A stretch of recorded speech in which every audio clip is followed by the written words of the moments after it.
Então, boa noite a todo mundo mais uma vez. A gente vai encerrar aqui essa parte da aula que envolve teoria das nulidades.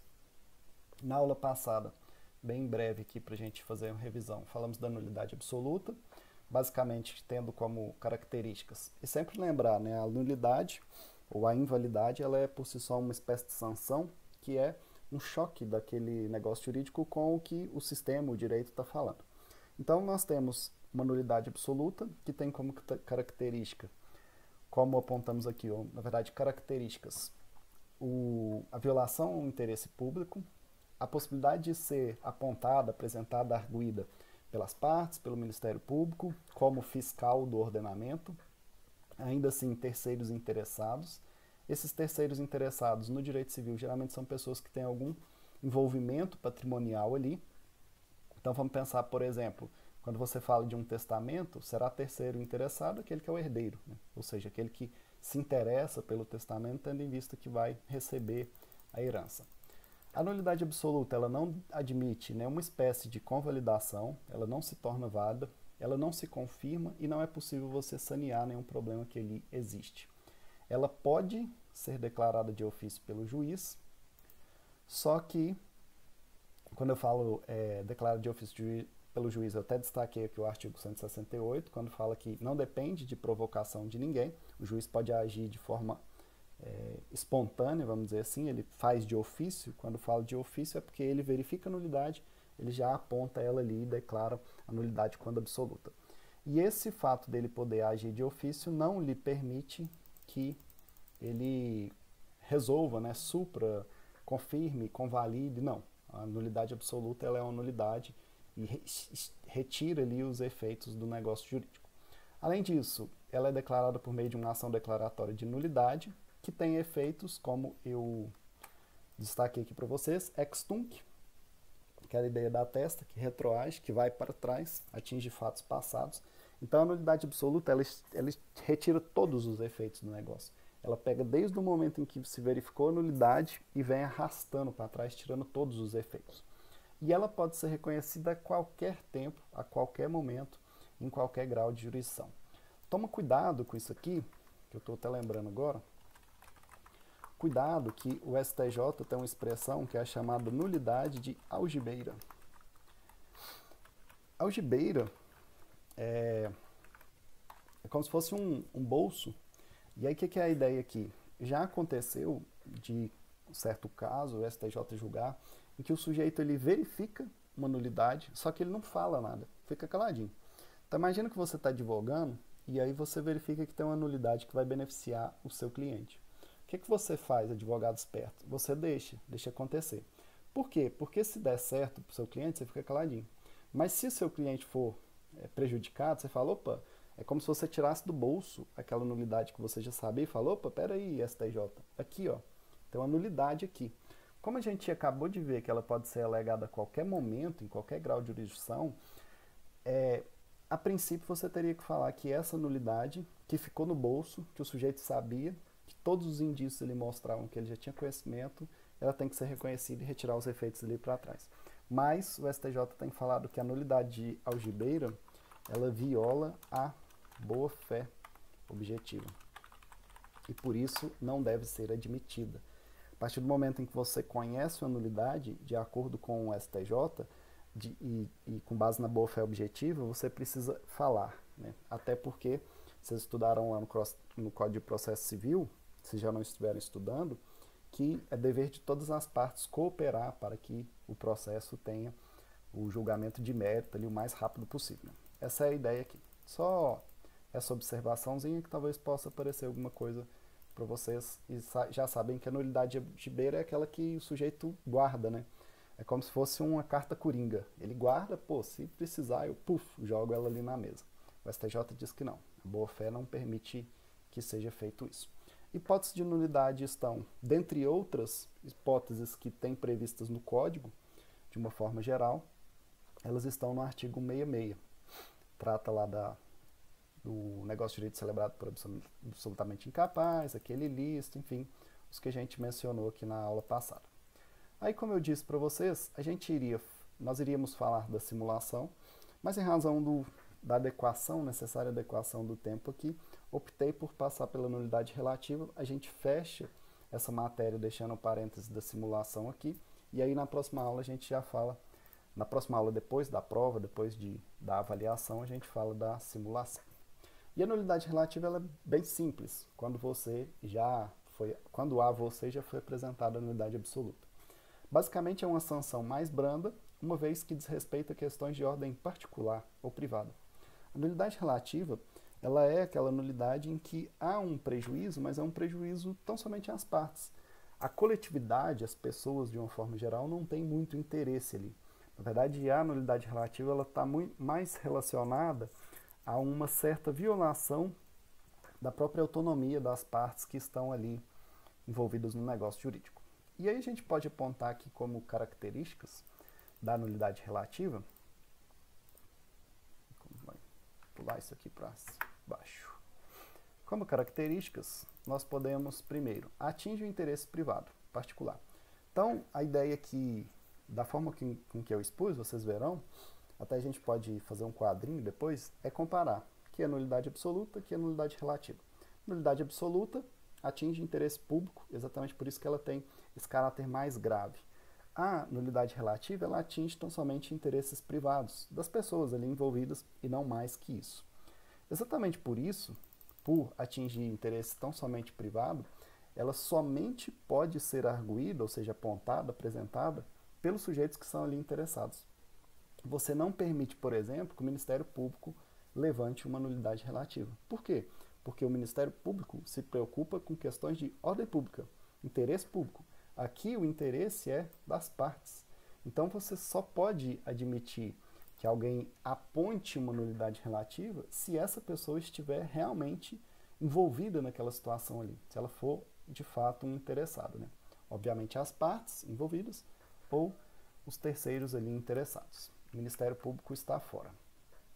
De forma contrária à nulidade absoluta, que não admite isso aqui, a nulidade relativa, ela admite, primeiro, convalidação, e olha que interessante, a nulidade relativa, toda nulidade relativa, ela tem um prazo para você questionar. Se aquele prazo passar, já era, ela se torna válida, por isso chama convalidação. O decurso do tempo, ou a passagem do tempo, sem o apontamento de que aquilo é anulável, de que tem uma nulidade relativa, faz com que o negócio jurídico se torne válido. Então, a convalidação é a possibilidade do negócio jurídico que a princípio é inválido se tornar válido a partir do momento em que, pelo tempo que deveria ter sido alegada aquela nulidade, não foi alegado. Ninguém falou nada, o negócio jurídico passou a ser válido, produz todos os seus efeitos e segue adiante. Além da convalidação, é possível, deixa eu arrumar essa numeração aqui, é possível que o negócio jurídico seja confirmado. O que é confirmar? As partes verificam ali e falam, realmente tem esse caso aqui que gera uma nulidade relativa, só que eu estou de ok, eu estou de acordo. A outra parte, estou de acordo também, está tudo certo. E essa confirmação, inclusive, ela pode ser tácita, ela pode ser expressa, como está lá no artigo 172, 173, 174 do Código Civil, que nós vamos dar uma lidinha depois. Então, a confirmação nada mais é, e está muito próximo ao próprio saneamento, que é a possibilidade de você pegar aquela causa da nulidade, seja resolver ela, você, ou seja, as partes entenderem e confirmarem que aquele negócio jurídico deve ocorrer tal qual ele está ali expresso. Beleza. Aí a gente avança para dizer o seguinte, se lá na nulidade absoluta o juiz ele declarava de ofício, ele podia identificar ali, veja, se o Ministério Público não falou nada, nenhuma parte falou nada, nenhum interessado falou nada, o juiz verificou e falou, opa, aqui tem uma causa de nulidade absoluta. O sujeito sei lá, o objeto é ilícito, né? O objeto é ilícito, aqui o contrato é de drogas, por exemplo, que foi o que eu falei na última aula. Aqui na nulidade relativa, não. O juiz não pode declarar de ofício ali a nulidade. Ele precisa necessariamente ser provocado pelas partes. A nulidade relativa ela tem que ser indicada para o juiz, tem que ser questionada ao juiz. Então, mais uma diferença aí. A declaração da nulidade relativa, ela vem por meio de uma ação de anulação, uma declaração anulatória. E diferentemente da ação declaratória de nulidade, da nulidade absoluta, ela tem dois efeitos muito importantes. Um efeito é o ex nunc, e vejam, o ex nunc aqui é o tapa na nuca, né? Você vai dali para frente. O que isso significa? Aquele negócio jurídico, ele produzirá os efeitos até o momento em que a ação foi sentenciada. Então, veja, ou mesmo o juiz ele pode modular os efeitos daquela sentença ali.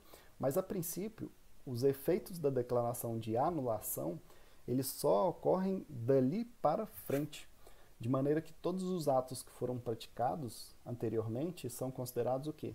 Válidos. Por isso que eu insisto, a nulidade relativa ela é mais branda, portanto, a declaração que vem da ação anulatória, ela é também mais suave, mais branda, de modo que tem o efeito que a gente chama de ex nunc, que é aquele do momento da declaração ou do momento da sentença adiante. Diferentemente, insisto, do efeito ex tunc, que é o da testa, que é o para trás da nulidade absoluta, que extirpa qualquer tipo de efeito que o negócio jurídico produziu ou poderia produzir. Aqui, na nulidade relativa, os efeitos são retirados do momento da declaração para frente. Ainda assim, esses efeitos eles são tão somente entre as partes. Entre as partes ali, interpartes, não atingindo ninguém que não seja as pessoas que estão envolvidas na ação, né? Isso aí é importante também. Enquanto na declaração de nulidade absoluta, o efeito é erga omnes, ele atinge a todos, né? Um efeito parecido com as leis de ordem pública em geral, que são produzidas para gerar efeito erga omnes, né? Ou como diz o documentário, né? A série, né? A lei é para todos, uma coisa assim. A lei é para todos, né? Então, veja, erga omnes significa para todos. Na nulidade relativa, os efeitos são limitados só entre as partes, interpartes. E aí, por fim, a nulidade, ela tem prazos, ela tem graus específicos e elas só podem ser reconhecidas dentro desse prazo. A regra é que o prazo é de 2 anos. Nós veremos mais à frente que, por exemplo, defeitos do negócio jurídico têm prazos diferentes, mas fique com a regra na cabeça que é de 2 anos. Se existindo uma causa de nulidade relativa, passar 2 anos e o sujeito não fizer nada, o que acontece com ela? Ela se convalida. Aquela causa que tinha gerado uma nulidade relativa, ela desaparece. Ela some por quê? Porque pelo decurso do tempo ela não pode ser mais reconhecida. Então a importância desse ponto aqui ela é gigantesca. E a gente avança para dizer as hipóteses de anulação ou de nulidade relativa que estão presentes no nosso código. Se a nulidade absoluta, nós vimos aqui em cima, está no artigo 166, as hipóteses de nulidade relativa estão no artigo 171. E esse artigo é bem simples, na verdade ele é até pequeno, né, se você for pensar. Tomem cuidado porque, além de outros casos, então veja, o próprio artigo 171 ele já menciona o que no artigo 166 a gente falou também. Existem outras possibilidades de nulidade no código? Sim, com certeza. Tem outras hipóteses. Agora veja, existem outras hipóteses além do artigo 171? Sim, existem. A princípio a gente vai estudar essas aqui. No decorrer do estudo de direito civil, com certeza vocês vão falar de uma ou outra hipótese, como eu já mencionei aqui. No caso da doação que é feita para o adúltero, né? Pode ser mulher, pode ser homem, aquele que é casado e faz uma doação para um adúltero. Essa doação pode ser anulada no prazo de 2 anos também, e se não for feito nada nesse prazo, você considera aquele negócio jurídico válido. Então veja, uma hipótese de anulação que não está no artigo 171, mas que encontra-se previsão lá nos artigos referentes ao contrato de doação. No decorrer do direito civil todo, vocês verão, hora ou outra, ó, aqui, caso de anulação. Ó, isso aqui, nulidade, né? Então fiquem atentos. Aqui é como se fosse uma cláusula geral de nulidades e anulações, né? A primeira delas, se lá a incapacidade absoluta gerava nulidade absoluta, aqui a incapacidade relativa gera nulidade relativa. Não tem muito segredo. Aquele entre 18 e 16 anos, que é o relativamente incapaz, e Aqueles outros que estão enumerados lá no artigo 3º, artigo 4º, estão enumerados lá no artigo 4º, né, aquele que não puder exprimir sua vontade, o pródigo, o viciado em drogas ou em álcool, né, de forma geral, o que mais que eu estou esquecendo? O menor de 18 e 16 anos, o pródigo, o viciado e aquele que, por causa temporária ou permanente, não puder manifestar a sua vontade. Então, veja, são esses os relativamente incapazes, são esses que, celebrando um negócio jurídico, pode-se declarar a nulidade relativa deles. Beleza. Além disso, o Código fala dessas situações aqui. Por vício resultante do erro,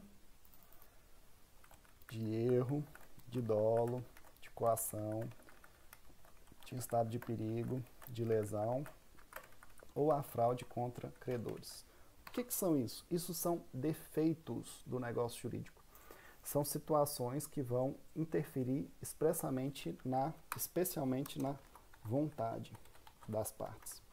Por exemplo, a coação, que eu acho a mais simples de se explicar, até porque ela tem presença no direito penal. Vamos imaginar que uma pessoa se case com a outra tão somente porque, vamos imaginar que João namora Maria. Um belo dia, João chega na casa de Maria, o pai dela com uma espingarda desse tamanho e fala: amanhã você vai pedir minha filha em casamento.